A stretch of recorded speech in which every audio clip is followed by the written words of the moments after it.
The comment that ended everything wasn't shouted during the fight.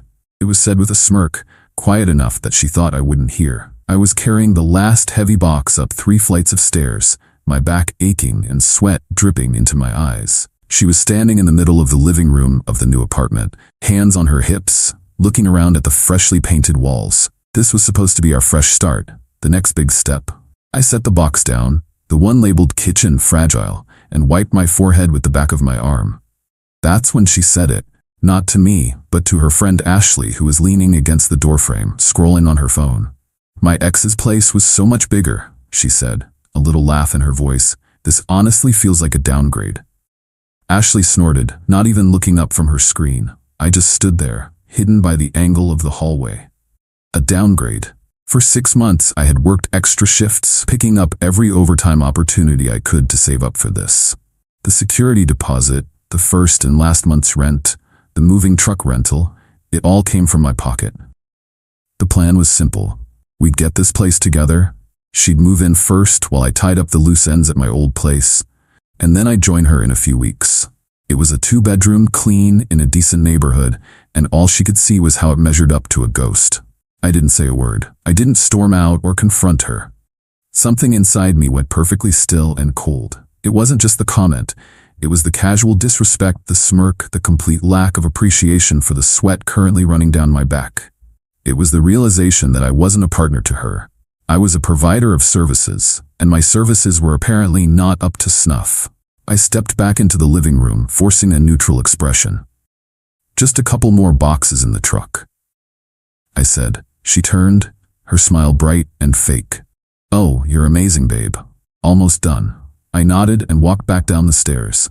The entire way down, my mind was racing, not with anger, but with logistics. The lease for the apartment was in my name. I was the primary applicant because my credit and income were stronger. She was listed as a permitted occupant, nothing more. The utility accounts we had set up yesterday, electric, internet, were also in my name, linked to my bank account. The credit card she used for apartment essentials, the one she'd been using quite a bit lately, was a supplementary card on my account. A downgrade. Okay.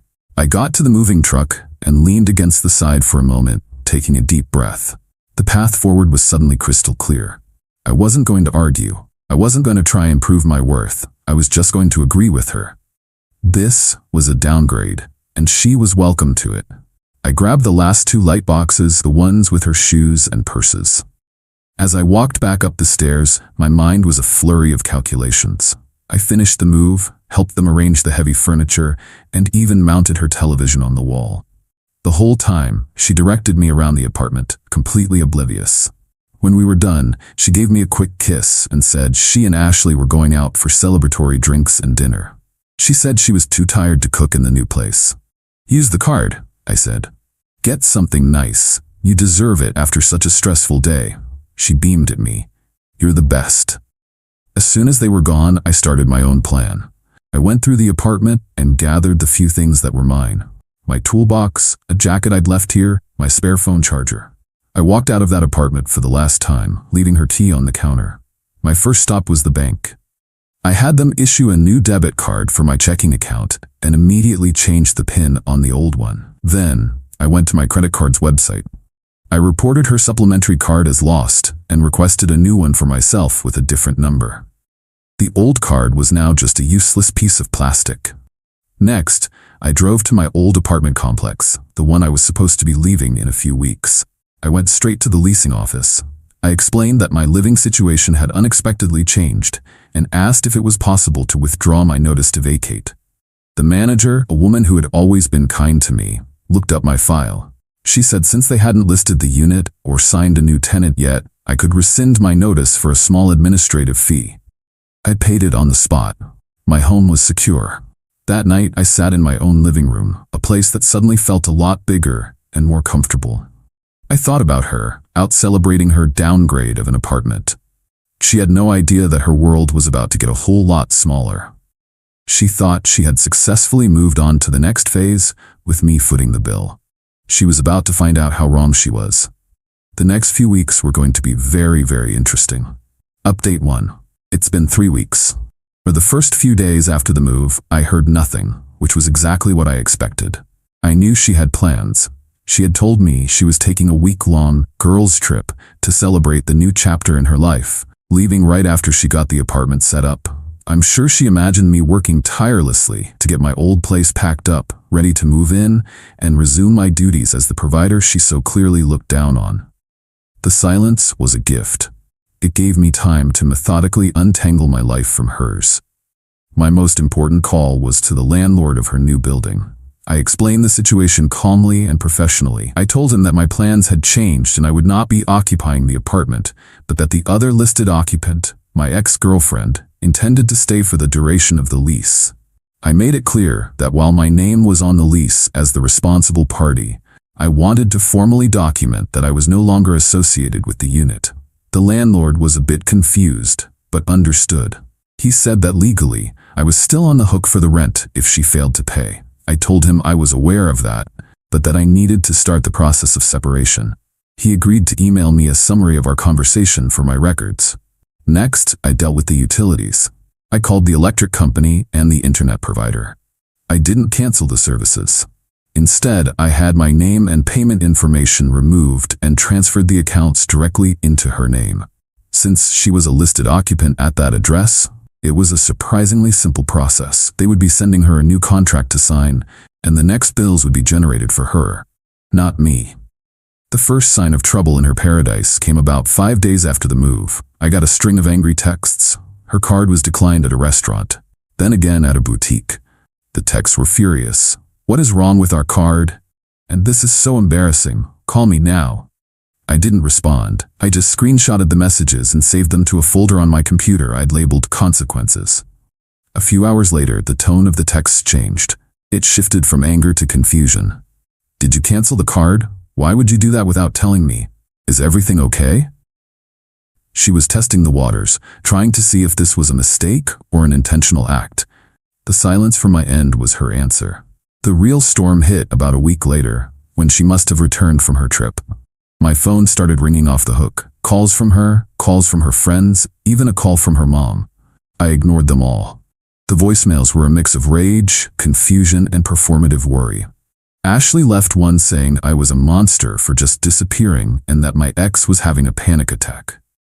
Her mother left one saying she was very disappointed in my behavior and that I needed to call her daughter immediately to sort out this misunderstanding. Then came the emails. The first one was just a single line, "I don't understand what is happening." The next few were long, rambling messages about how much she had sacrificed for our relationship, how excited she was for our future, and how my sudden ghosting was cruel and unusual punishment. She conveniently left out any mention of her downgrade comment, or the fact that she was comparing our new life to her old one with another man. I finally responded to one of the emails. I kept it short and professional. "Tiara, your comment on moving day made your feelings perfectly clear. You see our life together as a downgrade. I have decided to respect that feeling. The apartment is yours. I have rescinded the notice on my own apartment and will be staying here. The utility accounts have been transferred to your name, and you will need to contact the providers to formalize the new agreements. The supplementary credit card has been deactivated. I consider our relationship over. I will be in touch regarding the lease agreement at a later date." The response was immediate and explosive. She called me every name in the book. She said I was overreacting to a joke. She said I was vindictive and cruel. She accused me of planning this all along, of trapping her in a lease just to ruin her life. It was a masterclass in turning the tables and painting herself as the victim. The most revealing part was what she focused on: the money. "How am I supposed to pay for this place by myself?" she wrote. "You know I can't afford this rent. You set me up to fail." There it was, the core of the issue. It was never about us. It was about what I could provide: the apartment, the lifestyle, the financial security. When I was no longer providing it, I became the villain. She didn't mourn the loss of the relationship. She mourned the loss of her safety net. I didn't reply to that email. I didn't need to. The ball was now in her court. She was living in her new apartment, the one she considered a downgrade. Now she had to figure out how to pay for it. I had a feeling the real fun was just beginning. Update 2. The past month has been an education in just how far someone will go to avoid taking responsibility for their own actions. After my final email, Kiara's tactics shifted from direct attacks to a campaign of manipulation, and it revealed more than I ever wanted to know. First came the attempts at guilt. She started texting me old photos of us from happier times, with captions like, "Remember this?" And I thought we were forever. When I didn't respond, she escalated. She sent me a picture of a single plate of sad-looking pasta with the text, "My first dinner alone in our new place. Hope you're happy." The sheer audacity of calling it our place after everything was almost impressive.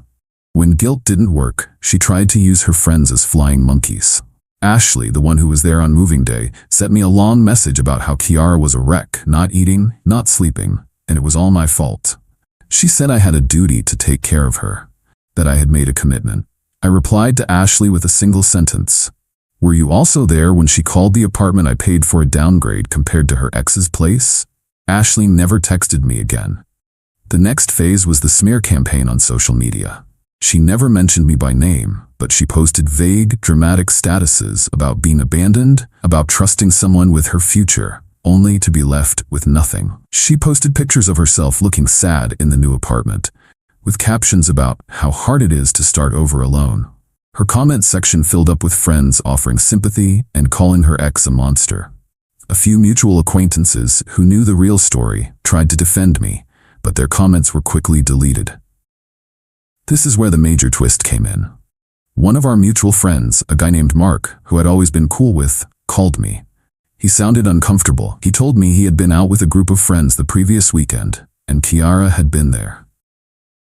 According to Mark, she had a few too many drinks and started talking.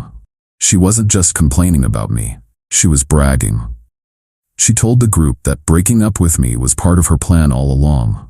She said she knew she couldn't afford an apartment in this neighborhood on her own, so she played the part of the loving girlfriend to get me to sign the lease and pay the initial costs. Her plan was to live there for a few months, subsidized by me, while she tried to get back with her ex, Liam, the guy whose apartment was so much bigger. She apparently told her friends that Liam was close to leaving his current girlfriend, and once he did, she'd be ready to move in with him, leaving me with the empty apartment and the broken lease. The downgrade comment wasn't a careless insult. It was a progress report to her friend. Mark said he felt sick listening to it and knew he had to tell me. Suddenly, all her actions made perfect sense. The constant comparisons, the secretive phone calls I'd noticed before the move, the entitled attitude. It was all part of a calculated scheme. I wasn't just a provider, I was a temporary placeholder, a bridge to get her from one life to the next. This new information changed everything. My plan had just been to walk away and let her deal with the financial consequences. Now, knowing that she had acted with such malicious intent, I knew I had to protect myself legally and financially in a much more aggressive way. I contacted the landlord again and forwarded him the email, where I had clearly stated my intention not to occupy the apartment.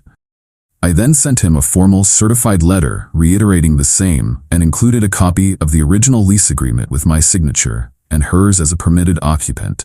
I was building a paper trail. My next step was to deal with the lease itself. I knew that if she defaulted, the landlord would come after me for the entire amount. I couldn't let that happen. I reviewed the lease agreement carefully. There was an early termination clause, but it required a penalty equal to 2 months' rent. There was also a clause about subletting, which was strictly forbidden without the landlord's written consent. I had an idea. It was time to force her hand. I sent her another email. This time, it was not emotional.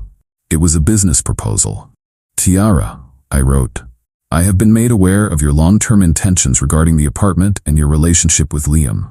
I am no longer willing to be financially responsible for a lease on a property I do not occupy. You have 2 options. Option A, you can find a roommate to take over my portion of the financial responsibility, and we can jointly petition the landlord to amend the lease. Option B, you can prepare to vacate the apartment so we can enact the early termination clause. You will be responsible for the 2-month penalty. Please let me know which option you choose within 7 business days. If you do not respond, I will assume you are choosing to default, and I will pursue all available legal options to protect my financial interests." including taking you to small claims court for the full amount of the lease and any associated damages. I attached a screenshot of a text message Mark had saved from that night, where Kiara had written something like, "Just using him to hold the apartment for me until Liam is ready." The game had changed. This was no longer just about her paying rent. This was about making her face the consequences of a plan she thought was foolproof. The silence from her end was immediate and deafening. I knew she was scrambling, trying to figure a way out of the corner I had just backed her into. For the first time in this whole mess, I felt like I was in complete control. The final act was coming, and I was ready for it. Final update. The 7 business days I gave Kiara to respond came and went with complete silence. It was the silence of someone who knows they are trapped. On the 8th day, I got an email not from her, but from her father. It was a poorly disguised threat, full of talk about his lawyers and how I was harassing his daughter during a difficult time. He accused me of emotional distress and financial manipulation. He demanded that I continue to pay the rent for the full year, as a gentleman would. I forwarded his email to my own lawyer, a guy I had consulted as soon as I found out about Kiara's scheme. My lawyer's response to her father was a work of art. It was polite, professional, and utterly devastating. It detailed Kiara's premeditated plan to commit financial fraud, using my credit and income to secure a lease under false pretenses. It included the sworn statement from my friend Mark and a reference to the screenshot of her incriminating text message. The letter concluded by stating that if they chose to pursue legal action, we would be more than happy to enter the discovery phase, and we would be countersuing for fraud and damages. Her father never contacted me again. 2 days later, I received a frantic, tearful call from Kiara. It was the first time we had spoken since the move. She dropped all the pretense. There were no more accusations, no more talk of me being cruel. There was only raw panic. She said her plan with Liam had fallen through. Apparently, he had no intention of leaving his girlfriend and had told Kiara she was delusional. She admitted to everything. She begged me to just keep paying the rent until she could figure something out. She said she would pay me back one day. I listened patiently until she was finished. Then I said, calmly and clearly, "Kiara, that is not an option. You have until the end of the month to either take over the lease fully or vacate the premises. Those are your only choices." She started crying again, saying she had no money and nowhere to go. She asked what she was supposed to do. "That sounds like a you problem, not a me problem," I said, and then I hung up. The end came faster than I expected. The landlord contacted me a week later. Kiara had given him her notice. She was breaking the lease. She had apparently scraped together the 2-month penalty fee, likely borrowing it from her now furious parents. The apartment would be vacant at the end of the month. The landlord was happy to get a clean break and thanked me for being upfront about the situation. He even waived the small administrative fee for the paperwork. The last I heard, Kiara had to move back in with her parents. Her grand plan to upgrade her life had backfired spectacularly, leaving her in a worse position than where she started. She is now living under the roof of a father who knows she is a liar and a schemer. She lost her boyfriend, she lost her independence, and she lost the respect of the few friends who knew the truth. As for me, I'm free.